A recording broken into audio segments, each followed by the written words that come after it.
I remember getting that sinking feeling in my stomach when I'd walk into my hunting area and realize that there was trees marked and there's a skidder in there. They're starting to cut down and log an area.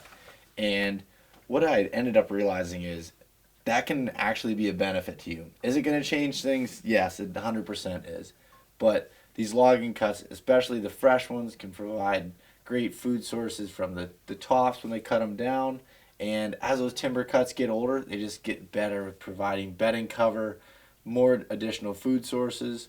And the reason for that, so when you look at an old growth forest or a forest that has a lot of big trees, you notice underneath it there's not much other species of plants and trees that are growing. The vegetation cover underneath is pretty bare and open.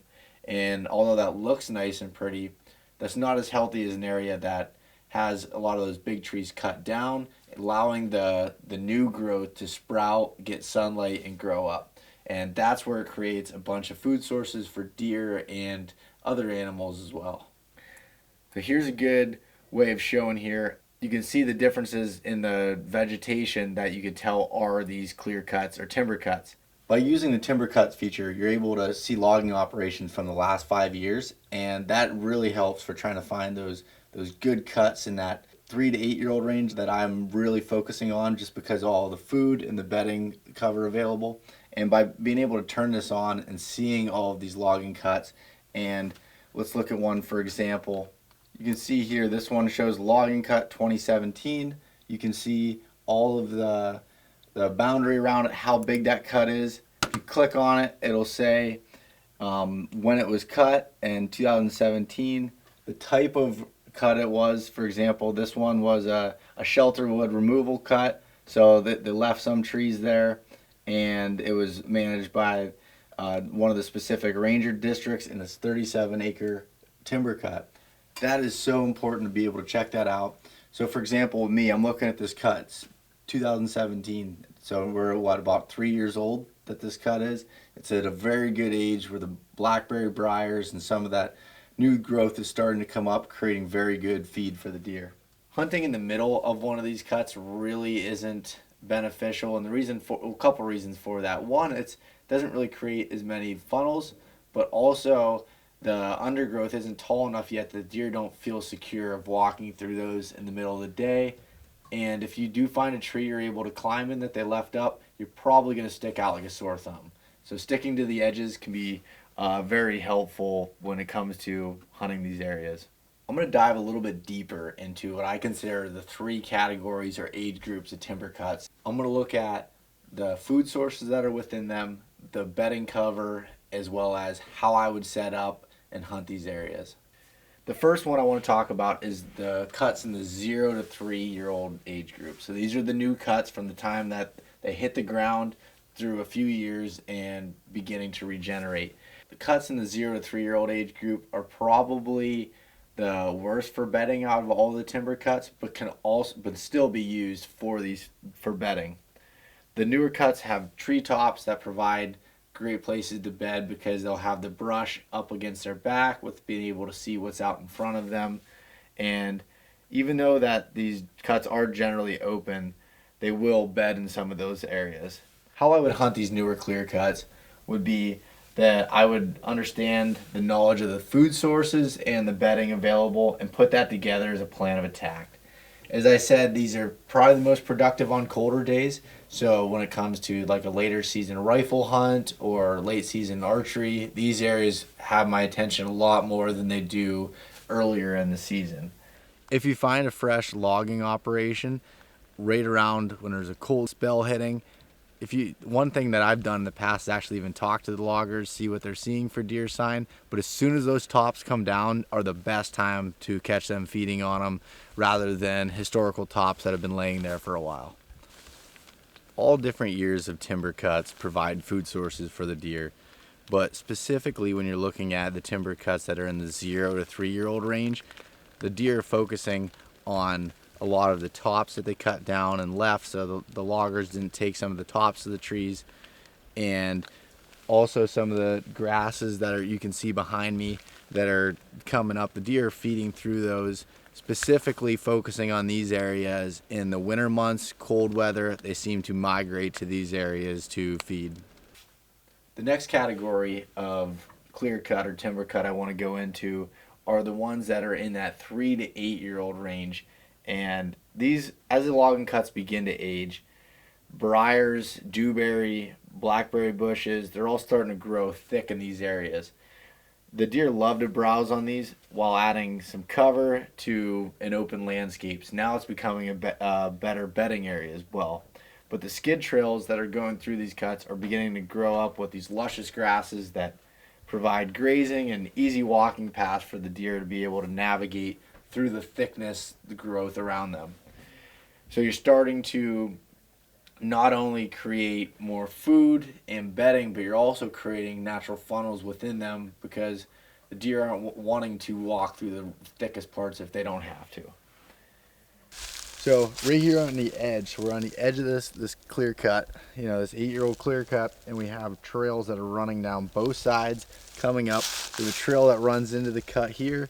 We got one that crosses here, and it's a really good travel area for this deer coming out of the corner, and in my mind would be a great place to set up. So this tree behind me, we're probably about 15 yards off of the main trail and 25 yards from another one that comes out of the cut with the crossings here. With that westerly wind coming out and a buck scent checking the does, you want to be just off of that wind. So the wind is in their favor, but you're just off to the side and able to capitalize. So the reason why I picked this tree behind me, kind of a double tree, it almost kind of grows together, and I would take my saddle set up on the back side of the tree with this secondary tree kind of blocking my weak side shot. So that's a shot that I'm not real comfortable with anyways, so that'll keep me concealed from any bucks that become cruising down this edge, but also allow me to be able to slip around the side of the tree, keep the tree in between me and the deer, and be able to execute the shot. I believe that the bedding in these areas are some of the best bedding that you're going to find out of any of the cuts. And the reason for that is it gets so thick, they're getting the new growth trees that are coming up in bushes, which provide most of the food that they want in one location. Plus, they can bed all throughout it that can be tough to pinpoint. Generally, on the edge of the thick areas is where you're going to find most of the bedding. They might be tucked back into it a little bit, but they always want some sort of an open area in front of them to be able to visualize and see any predators coming. The last section are the older cuts that I consider 8 or 10 years old or older. And as the logging cuts get this age, mushrooms start to grow on the old stumps and logs, providing a new food source for the deer. Although it's not as prevalent, you can still find briar, dewberry, and some blackberry bushes throughout these older cuts. The trees are growing taller and thicker in diameter, which can start to drown out some of the undergrowth cover as you start to get to those ages, but it'll still be used in bedding. In this case, I definitely tend to find the deer more on the outskirts than you do on the internal of these cuts. When logging cuts get over 8 years old, they tend to still hold a lot of bedding, even though it kind of drowns out the undergrowth underneath it. There's not as much browse for food as there is in the ones in that 3 to 8 year old range, but the deer still love to bed, especially on the outskirts of them.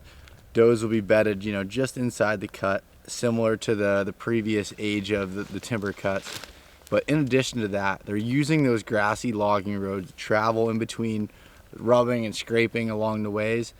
The problem with trying to hunt on the interior of these cuts is that you can't find a tree that's usually good enough to be able to get into. It's usually thick with those trees in the 6 to 10 inch in diameter, sometimes even smaller yet. You can get in those especially like with a saddle, you can get in those trees, but it's extremely difficult to be able to do so. So in my opinion, it is still best to hunt the outskirts, hunt the edges, hunt those defined edges. So you have the thick clear cut that's behind me, and in front of me, in this situation we're in now, we have a newer cut where they select cut the area, took out all the underbrush, and just have some big timber trees that creates a hard edge. That can be the same if you had a big oak ridge or something else where you're just breaking up that thick cover with more of the open timber. Those deer will run the edges. The same holds true as it was with the younger age clear cuts. Those bucks are going to travel that edge, downwind side, to be able to scent check for does in that cut. And when you have a situation like the one we have here, where you have a newer cut right on the edge of it, it's bedding and feed right next to each other. It's a no-brainer to set up right on the edge of this cut. Lastly, a hunting style that's rarely used but can be extremely effective is still hunting.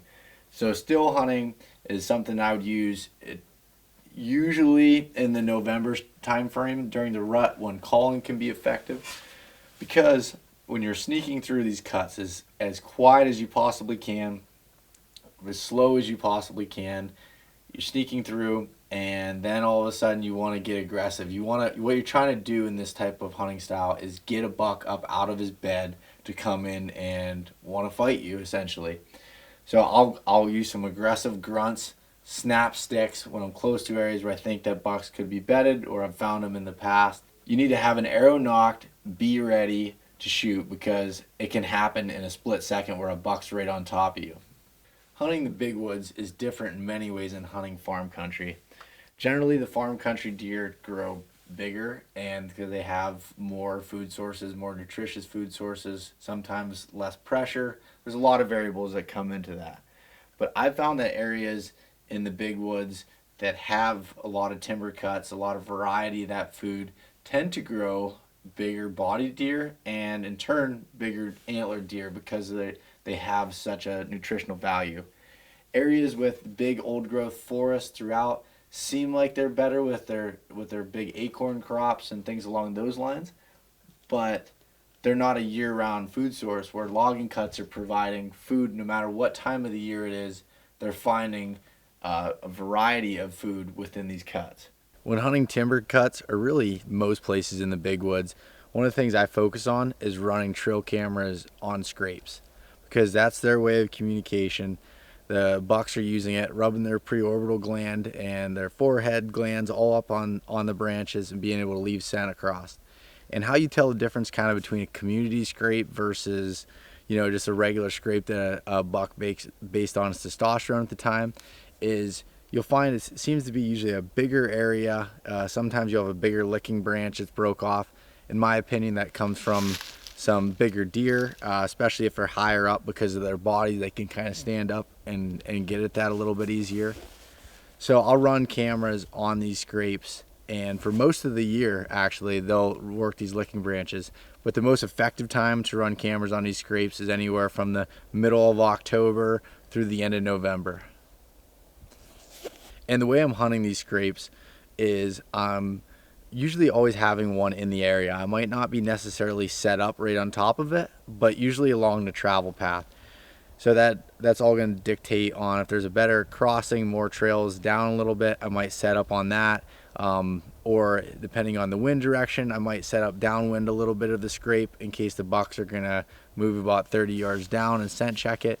It's all situational, and it's difficult to figure out, but you can bet anywhere from the middle of October to the end of November, which is for a lot of us, it's archery season, I'm going to have a scrape within the immediate area of where I'm hunting. Next time you see a skidder or a logging truck going into your area, you should be excited rather than disappointed, because there are many years of good hunting to come.